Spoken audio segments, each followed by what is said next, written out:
Imagine a giant oil tanker, old and rusty, sneaking through the narrow seas of northern Europe. Its lights are dimmed, its tracking system is turned off, and its crew hopes nobody notices. On board are millions of dollars worth of Russian oil, money that helps Vladimir Putin pay for his war in Ukraine. For years, these secretive shadow fleet ships have been Russia's lifeline, slipping past sanctions and carrying fuel to buyers across the world. But now that lifeline is being cut. And it's not missiles, submarines, or fighter jets doing the damage. It's Denmark, using nothing more than clever inspections and legal power to bring Putin's operation crashing down. This is the story of how Denmark found a way to destroy Putin's shadow fleet without firing a single shot, and why Russia may never recover from what's coming. When Western nations punished Russia with sanctions after its invasion of Ukraine, Moscow faced a huge problem. Its oil exports, worth billions every year, suddenly had nowhere to go. Any ship that carried Russian crude could be tracked and stopped. The world could see exactly where the oil was coming from. But Putin found a loophole. What if he used ships that didn't look Russian? Ships so old and worn out that their former owners no longer wanted them? Ships flying flags of convenience, registered under fake identities that hid their real purpose? That's how the Shadow Fleet was born. It's a floating ghost armada, hundreds of outdated tankers sailing out of the Baltic Sea. They shut off their tracking systems. They hide their ownership in shady offshore companies. They transfer oil secretly from one ship to another in open waters. And most importantly, they funnel money into Putin's war chest. Some reports say Russia has invested more than $14 billion in this shadow fleet since 2022, buying up every rusty old tanker they can find.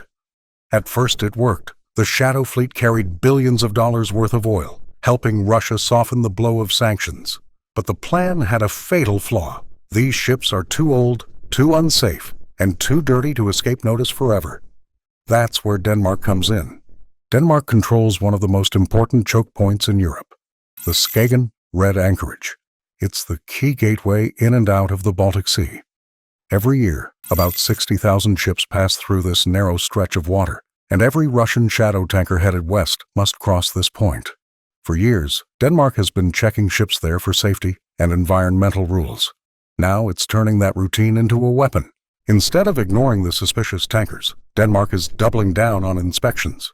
Inspectors will board more vessels, dig into paperwork, and demand proof of safe operations.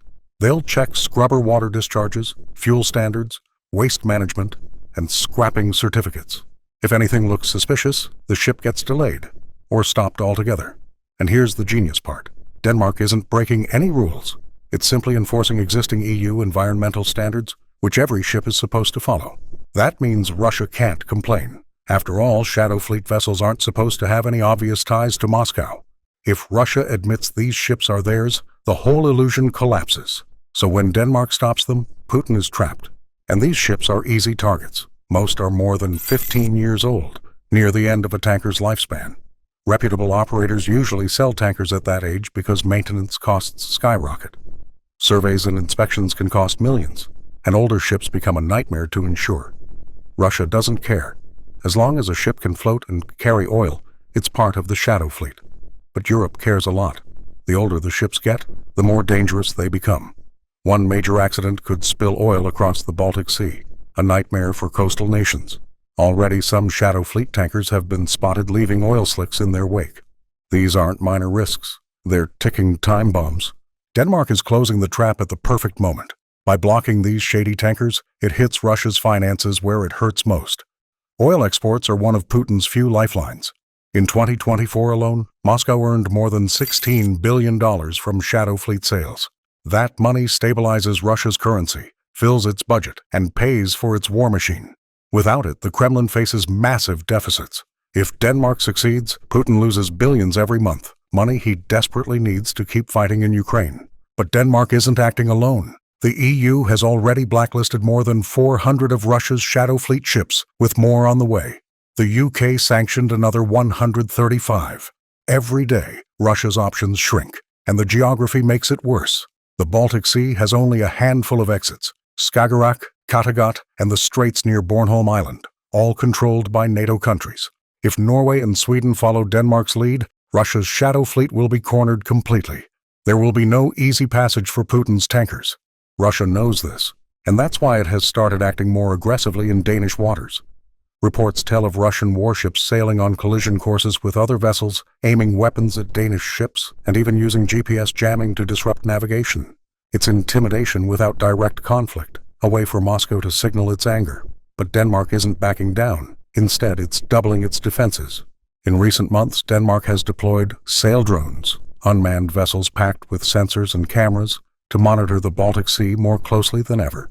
It has hosted NATO exercises with dozens of ships practicing how to keep Baltic routes open, and it's building up a new regiment of troops on Bornholm Island, a critical point every eastbound or northbound ship must pass. Nearly 1,000 Danish soldiers will soon be stationed there with armored vehicles ready to guard the Baltic choke points. The message to Russia is clear. The Baltic Sea is no longer safe for your shadow fleet. For Putin, this is a nightmare. He has already sunk billions into buying decrepit ships to keep his oil exports flowing. Western sanctions have cut off modern vessels, forcing him into this risky gamble. Now, Denmark's inspections threaten to turn that gamble into a disaster. Every time a shadow fleet ship gets stopped, delayed, or scrapped, Russia loses money. And when money stops flowing, the war effort grinds down. Some may argue Denmark could have done this earlier. Maybe that's true. But the timing matters. Russia is under pressure, its economy stretched thin, its fleet already exposed by sanctions. By striking now, Denmark ensures the blow lands harder than ever. And the brilliance of the strategy is in its simplicity. Denmark doesn't need missiles, blockades, or dramatic naval battles. It just needs clipboards, inspectors, and the law. By following international rules, Denmark is striking at the heart of Russia's war machine while keeping its own hands clean. Putin can't call it aggression without revealing the truth, that these ghost ships belong to him. The war in Ukraine has shown the world that battles aren't only fought with guns and tanks. They're also fought with economics, supply chains, and clever tactics that starve the enemy of resources.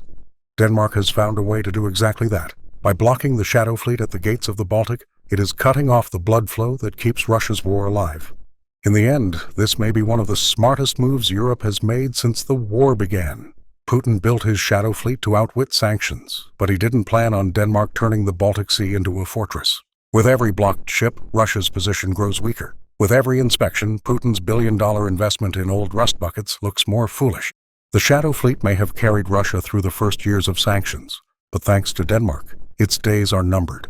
And without that fleet, Russia's war machine may finally begin to sink.